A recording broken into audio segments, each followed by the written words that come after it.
नमस्कार दोस्तों, मेरा नाम दीपाली है। मैं ब्लेसिंग टीम भुवनेश्वर से हूँ।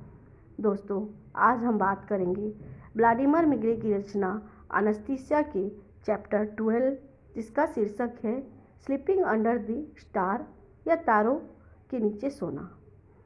इसमें लेखक ने बताया कि पौधों और लोगों के बारे में बात करने के दौरान एनेस्थीसिया कैसे कल्पनाशील हो जाती है, यह मैंने आप लोगों को पहले ही बताया।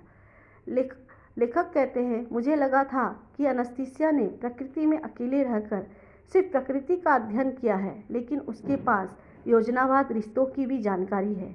उसी के साथ साथ वह आकाशीय पिंडों को भी महसूस करती है। तो आइए जानते हैं उसने तारों के नीचे सोने के बारे में क्या कहा है।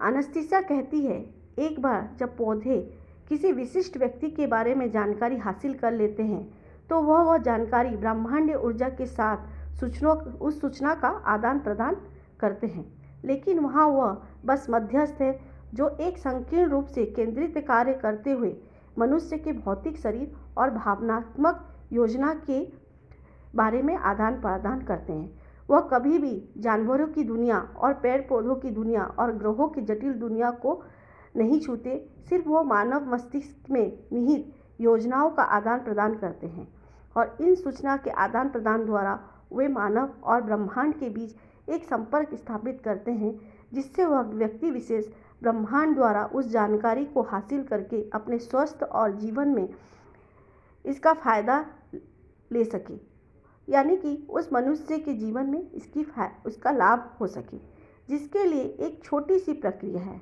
और इस प्रक्रिया का वर्णन एनेस्थीसिया ने इस तरह किया है। एनेस्थीसिया कहती है, एक शाम को चुनें जब मौसम की स्थिति अनुकूल हो और तारों के नीचे रात बिताने की व्यवस्था हो सके। आप अपना बिस्तर रास्पबेरी या ब्लू करेंट या फिर किसी भी अनाज के पेड़ के पास लगाएं। आप यह निश्चित करें कि वहां आप अकेले हो। आप इस तरह लेटें कि आपका चेहरा तारों की ओर हो। आप तुरंत आंखें बंद न करें। शारीरिक और मानसिक रूप से अपनी निगाहें आकाशीय पिंडों पर केंद्रित करें। उनके बारे में सोचते हुए तनावग्रस्त न हो। आपके विचार पूरी तरह स्वतंत्र और भार रहित हो। हमें चाहिए पहले आप अपने आँखों से दिखने वाले तारों को देखें और उनके बारे में सोचें। फिर आप सपने देख सकते हैं कि आपके जीवन में क्या खजाना चाहते हैं। आपके सबसे करीबी लोगों के बारे में जिनके लिए आप केवल अच्छाई की कामना रखते हैं और उनके अच्छे स्वास्थ्य और अच्छी ऊर्जा उनको भेजना चाहते हैं। किसी प्रकार की बदला और दुर्भावना की इच्छा रखने पर इस बिंदु पर आप पर इसका नकारात्मक प्रभाव पड़ सकता है। यह अपूर्ण प्रक्रिया आपके मस्तिष्क में एक निष्क्रिय कई छोटी कोशिकाओं में से कुछ को जगाएगी, जिनमें से अधिकांश एक व्यक्ति के पूरे जीवन काल में कभी भी नहीं होती। यानी कि दोस्तों, एनेस्थीसिया कहती कि जब हम तारों के नीचे सोते हैं और जब यह प्रक्रिया हमारे साथ होती है तो हमारे मस्तिष्क में बहुत सारी छोटी छोटी कोशिकाएं होती हैं जो हमारे पैदा होने से मरने तक कभी भी जागृत नहीं होती, लेकिन जब हम तारों के नीचे सोती हैं तो उनमें से बहुत सारी कोशिकाएं जागृत होती हैं। लौकिक शक्तियाँ आपके साथ रहेगी और आपके सबसे शानदार और अकल्पनीय सपनों को साकार करने में आपकी मदद करेगी।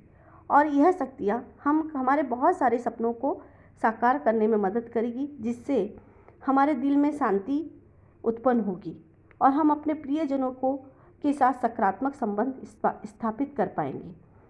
और इसी के साथ साथ हमारे जो भी संबंधी हैं और हमारे आसपास का जो भी रिलेशनशिप है, उनके दिल में भी हमारे लिए प्यार उत्पन्न होने में मदद मिलेगी। एनेस्थीसिया कहती है कि इस तरह की प्रक्रिया को हमें कई बार दोहराने का प्रयास करना चाहिए और यह केवल तभी प्रभावी होता है जब पौधों की दुनिया के साथ हमारा निरंतर संपर्क रहता है और उस स्थान पर हम बार बार जाते हैं और इस बदलाव को हम अपने अंदर अगली सुबह महसूस कर पाते हैं। एनेस्थीसिया आगे कहती है, इस प्रक्रिया से गुजरना विशेष रूप से महत्वपूर्ण हमारे जन्मदिन की पहली संध्या पर है, यह समझाने के लिए कि यह प्रक्रिया कैसे काम करती है। एनेस्थीसिया का कहना है कि यह बहुत लंबा हो जाएगा और वो इतना महत्वपूर्ण नहीं है। इस प्रक्रिया के विवरण के कुछ हिस्से या तो हमारी समझ में नहीं आएंगे और या कुछ हिस्सों पर हमें विश्वास नहीं होगा। यही बात उसने लेखक से की है। एनेस्थीसिया कहती है यह बहुत जल्दी और सरसरी तौर पर चर्चा की जा सकती है उन लोगों के साथ जो पहले से ही इसकी कोशिश कर रहे हैं और इसके प्रभाव को अपने ऊपर महसूस कर रहे हैं, क्योंकि सूचना एक बार मिलने और उसकी सत्यता प्रतिस्थापित होने के बाद किसी भी सूचना का स्वागत हम अपनी सुविधा के लिए करेंगे। तो अब तक के लिए इतना ही दोस्तों। आप लोग ज़रूर इसको प्रयोग में लाइएगा या याद कीजिए हम लोग बचपन में किस तरह छत पर हम सोते थे अपने माता पिता के साथ, तो शायद इसका यही कारण था जो अब हमको पता चल रहा है। धन्यवाद दोस्तों, आप लोगों को बहुत सारा प्यार।